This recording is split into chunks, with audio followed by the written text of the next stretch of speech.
بسم الله الرحمن الرحيم. نعرف مع بعض حل مشكلة الخروج التلقائي من تطبيق التيك توك. واحيانا بتظهر رسالة هذه الخاصية غير متاحة في بلدك. طب كده الحساب بتاعي بيكون فيه مشكلة لما بتظهر فيه الرسالة ديت؟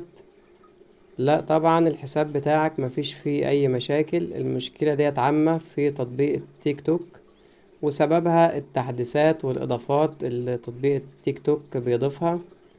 وبعد ما تواصلنا مع الدعم الفني، أكدوا إن التحديثات ديت هتنتهي تماما الشهر اللي جاي، والمشاكل دي كلها هتنتهي تماما. يعني ما تعملش أي تغيير في حسابك ولا تغير باسورد ولا أي حاجة، هي مشكلة عامة وهتنتهي الشهر الجاي، يعني كلها كام يوم وهتنتهي. لو عجبك الفيديو ما تنسناش باللايك والاشتراك في القناة، ودمتم في أمان الله.